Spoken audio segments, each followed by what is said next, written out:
Hello, I hope you're doing well. Welcome back to more League of Legends news. A huge thing happening, guys. Of course, the preseason developers update is now back again, as well as 8.21. So before I break down 8.21 in the back half of the episode, I do want to clarify 8.21, 8.22 are probably not going to matter much. A lot of these changes might not even stay, and a lot of it's just balancing issues. So if you guys want to go somewhere else to look at those updates, or maybe just disregard them altogether, I'll overview those in the back half of the episode, but they're not too big of changes. The big thing, though, is of course the developers update coming for next season as well. And on top of that, just so you guys all know, 8.23 should be our preseason big patch. So the next patch after even 8.21 is not going to be too big, not too substantial of changes, but 8.23 we should see some huge changes. Anyway, though, touching on the developer update, the whole game might be changing here pretty soon. If you guys did see this, or if you didn't, I'll link it down below for all of you. The biggest change is now turret plating. Now, we've seen rumors about this, of course, before, and now each turret will come with 5 plates, each plate representing a bar of health, and that's 1,000 health points. And now, of course, they actually are trying to say that turrets will not melt near as fast as they did just based off one gank or one successful team fight,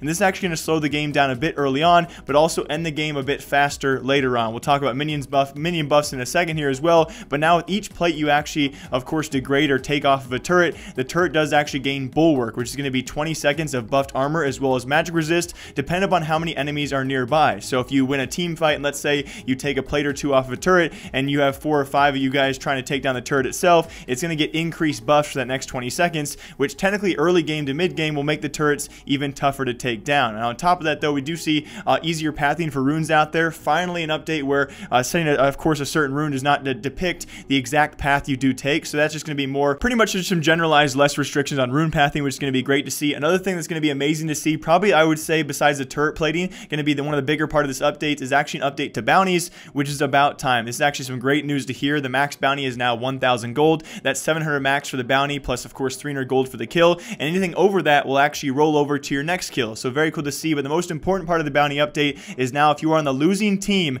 your bounties are reduced. That does mean if you have a carry or 2 carries and one of them dies during your comeback, and previously of course the enemy team benefited so greatly from that and often crippled that comeback altogether, those bounties have now been reduced based off of course overall kills and which team is losing or which team is ahead. So that's a great update right there. Also, it seems overall traditionally the game is mid to early game they want it to of course have higher contest on those turrets, but late game they want the games to be ended faster. It's kind of hard to put into wording if the team is heavily in the lead. So if you're definitely snowballed, you should be able to push it a lot faster, and they've done so by actually increasing the HP of your minions and reducing the AD of those minions just very slightly. So the damage of minions is going to be decreased, but their HP is going to be increased, I think, more so.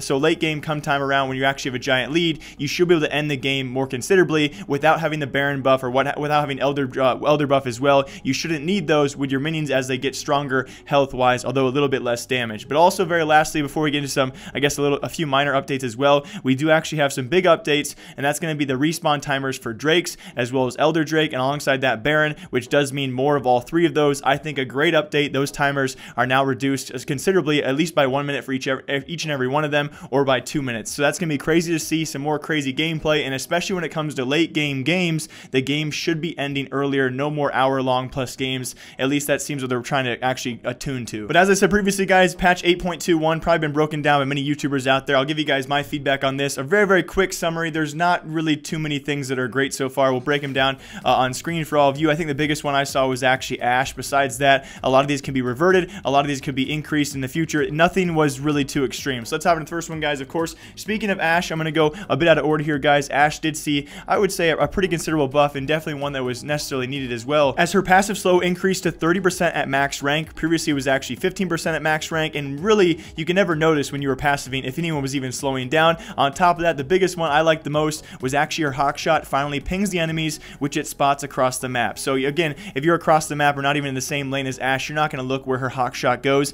and now will ping you if it does uncover any enemies. I think a great update overall, probably the best quality of life update as well, and definitely going to hopefully affect gameplay. Will it affect Ashe enough to actually be played more?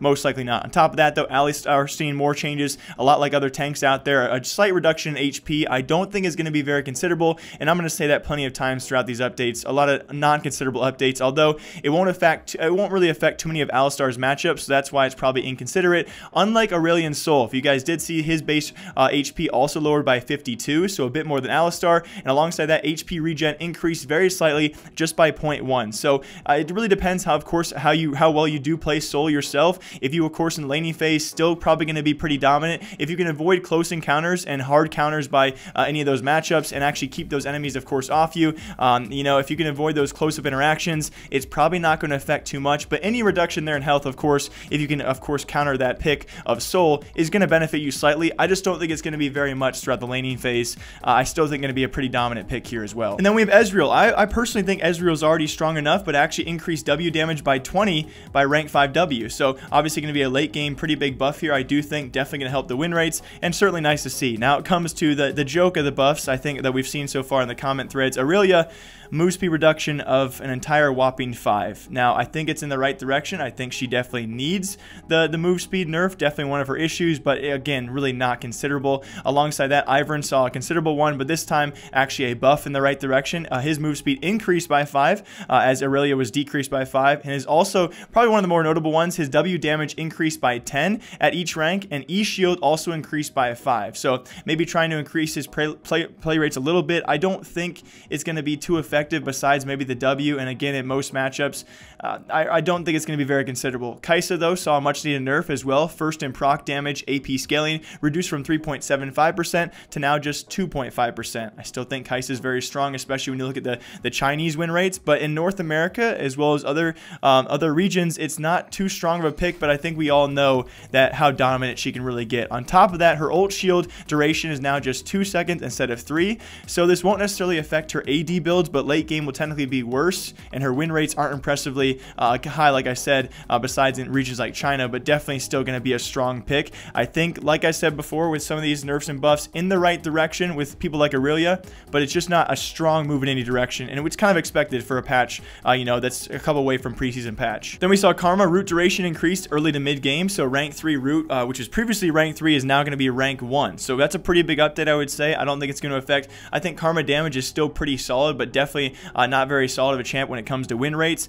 Like I said previously, probably in the right direction, but just not there quite yet, but definitely should have a little bit of an impact in terms of play rates or pick rates. Karthus also saw a tiny buff with W's mana cost lowered by 30 and cooldown also lowered by 3 seconds. Now here's the change again that kind of negates much of a notion as well. I don't know why it needs to be mentioned, but again, a big change, I guess. At least it was mentioned here. His R mana cost is now 100 across all ranks, even though without a cooldown reduction being lowered, it's kind of useless mid to late game. Obviously, you usually only use his ult when you are already dead, so a lot of comments about that one, although it's still, I guess, a tiny buff for Karthus. On top of that, though, as well, very lastly, a couple one here, Zax's Q damage increased from 30 to 70 to 40 to 100, so probably going to be, especially if this does change the meta a little bit and you actually max your Q first, this could have quite an impact, but again, you really don't know until it actually plays itself out if this will actually stay in the game, and if that does change the whole meta instead of maxing Q first. And very lastly as well, of course, speaking of Qs, we actually saw Zoe.